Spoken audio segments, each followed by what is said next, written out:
Bonjour et bienvenue à Chemillé-sur-Indrois. Nous sommes sur la deuxième épreuve du championnat de France d'enduro 24 MX. C'est la deuxième fois de l'histoire que la région accueille une manche nationale d'enduro et la première fois c'était en 1973. C'était la toute première épreuve du tout premier championnat de France, donc ça date. Ils ont mis les petits plats dans les grands, une très belle organisation. On espère que la météo va tenir, ça c'est pas gagné et on revit ensemble la première journée.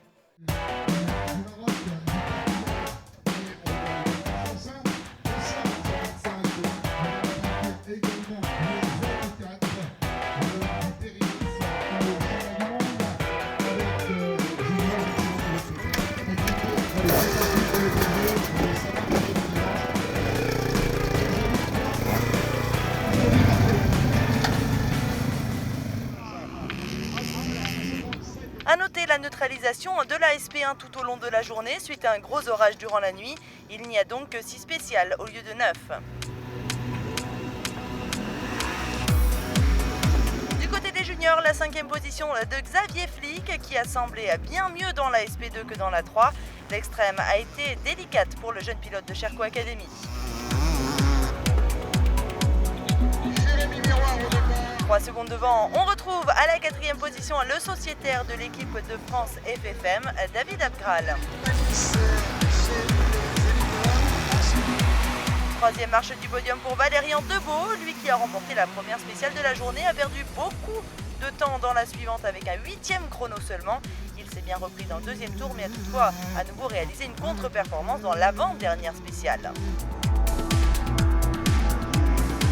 2e place pour Anthony Gesselin qui a un temps mené la danse de la catégorie. Il perd d'ailleurs la gagne dans la toute dernière spéciale où il laisse filer 6 secondes en prenant la 4e place.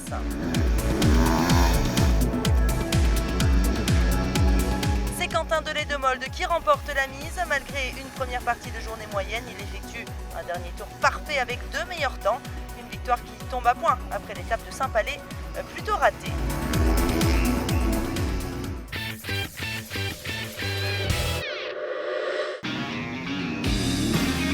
Chez les élites E1, 5e position de Kevin Panis qui bénéficie de l'abandon de Nico Deparoy en fin de journée.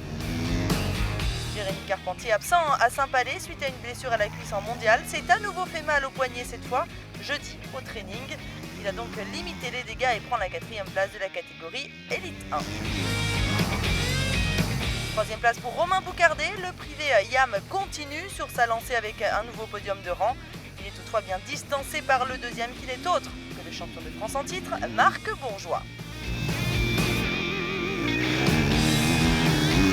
C'est lui qui menait les débats en début de journée, mais le dernier tour a eu raison de lui.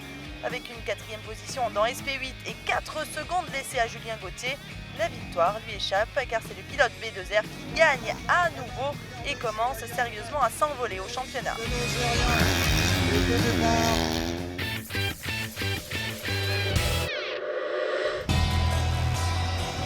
Chez les élites E2, 5e place de Vincent Gauthier. Le pilote Sherco Academy a été régulier, mais ce n'était pas suffisant pour faire mieux.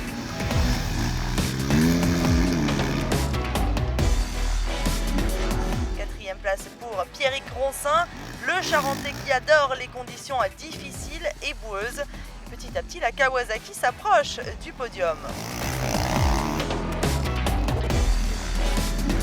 3e place pour Mathias Bellino, une contre-performance qui vient malheureusement enfoncer le clou d'une mauvaise passe après les résultats du mondial en Grèce le week-end dernier.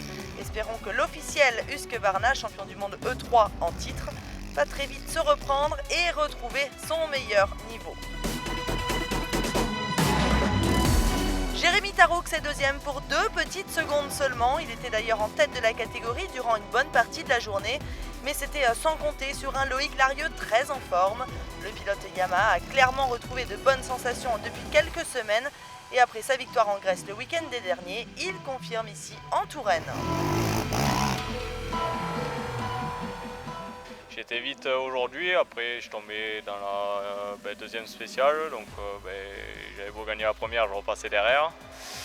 Et après je suis revenu, puis je suis retombé dans l'avant-dernière, j'ai dit voilà ça va se compliquer parce qu'il en restait qu'une, il y avait quand même 4 ou 5 secondes d'avance Jérémy, donc j'ai dit maintenant il n'y a pas grand chose à perdre puisque Mathias était un peu en retrait, j'ai dit je vais tout donner, on verra bien, et bon j'arrive à gagner dans la dernière, donc ouais vraiment content de gagner.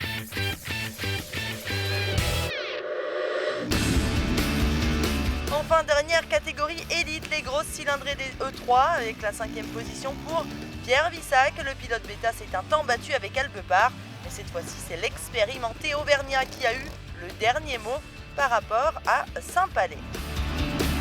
Le champion de France E3 termine au pied du podium à 1 minute de la gagne. On espère sincèrement vite retrouver le Manu Alpepart combatif qui joue la victoire avec les jeunes. 3e place pour Romain Dumontier sur la Yamaha. C'est dans l'extrême qu'il a surtout laissé filer de précieuses secondes au profit de ses adversaires. Ils étaient deux à jouer la victoire. Jérémy Joly d'un côté qui a longtemps mené et s'est finalement incliné en fin de journée. Le seul représentant élite de la marque Orange affiche toutefois un excellent rythme depuis le début de la saison.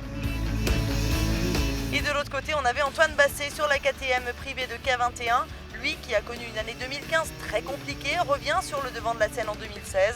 Après une super entame de mondial, on l'avait retrouvé un peu fatigué à Saint-Palais le mois dernier et c'est visiblement qu'un mauvais souvenir.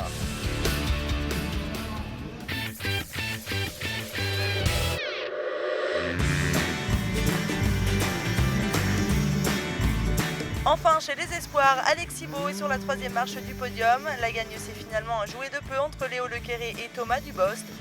Le pilote TM s'est incliné, il est deuxième à 2 petites secondes de la victoire qui revient au pilote KTM pour cette fois.